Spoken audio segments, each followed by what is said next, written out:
Contract basic staff నర్సుగా Kakinada government హాస్పిటల్లో గత 12 సంవత్సరాలుగా పనిచేస్తున్నాను నేను. ఇప్పుడు ఎప్పుడూ బయటకు రాని స్టాఫ్ నర్సులు ఇప్పుడు బయటకు వచ్చారంటే కంపల్సరీగా అధికారులు ఆలోచించవలసిన పరిస్థితి ఉందండి. ఎందుకంటే ముందు గత ప్రభుత్వం కొన్ని మిస్టేక్లు చేసింది. వాటిని ఈ ప్రభుత్వం మేము కొనసాగిస్తుందని అనుకోవట్లేదు.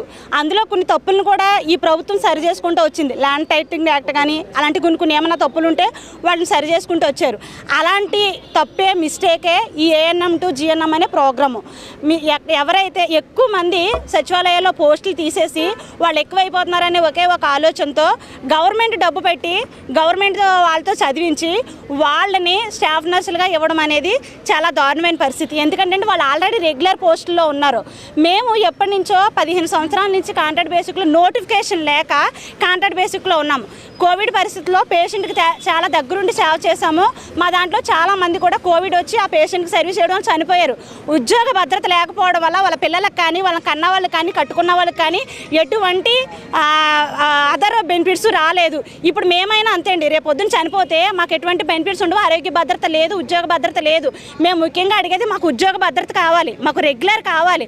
మీరు ఏఎన్ఎంస్ని రెగ్యులర్ చేయడానికి ఎవరికి ఎలాంటి లాభం ఉందో మాకు తెలియదు, కానీ కాంట్రాక్ట్ బేసిక్ స్టాఫ్ నర్సులు మాత్రం మీరు చాలా వాళ్ళ జీవితాలతో ఆడుకుంటున్నారు, నాశనం చేస్తున్నారని చెప్తున్నాం. నిన్న కూడా పవన్ కళ్యాణ్ గారు అక్కడ వరద బాధితుల్ని సమీక్ష చేస్తూ ఎక్కడో లోతట్టు ప్రాంతాల్లో ఉన్న ఇల్లు ఎక్కువ డబ్బులకు కొనేయడం వల్ల ఇప్పుడు మునిగిపోయాయని చెప్తున్నారు. మరి గవర్నమెంట్ డబ్బుని అంత వేస్ట్ చేసి ఆ ఇల్లు కొన్నారు. ఇప్పుడు గవర్నమెంట్ డబ్బుని అంత వేస్ట్ చేసి ఏఎన్ఎంని కోసం చేసి ఒక ప్రజల ఆరోగ్యంతో ఆడుకుంటారా? ఏఎన్ఎంలు అంటే ఏంటి, జిఎన్ఎం అంటే ఏంటి, స్టాఫ్ నర్స్ అంటే ఏంటి అనేది మేము హెల్త్ మినిస్టర్ గారికి మేము తెలియజేసాము.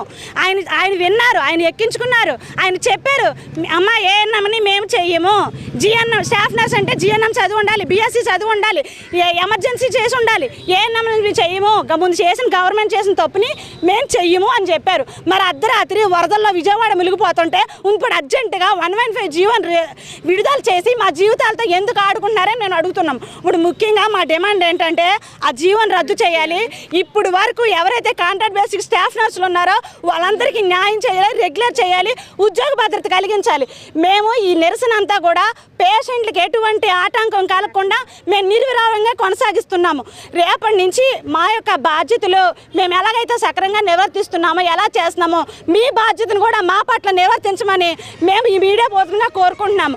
ఒకవేళ కానీ మీరు స్పందించకపోతే మా డ్యూటీలు బాయ్కాట్ చేయడానికి కూడా మేము వెనుకాడమని, దీని పోరాటాన్ని ఆగమని మేము తెలియజేస్తున్నాము.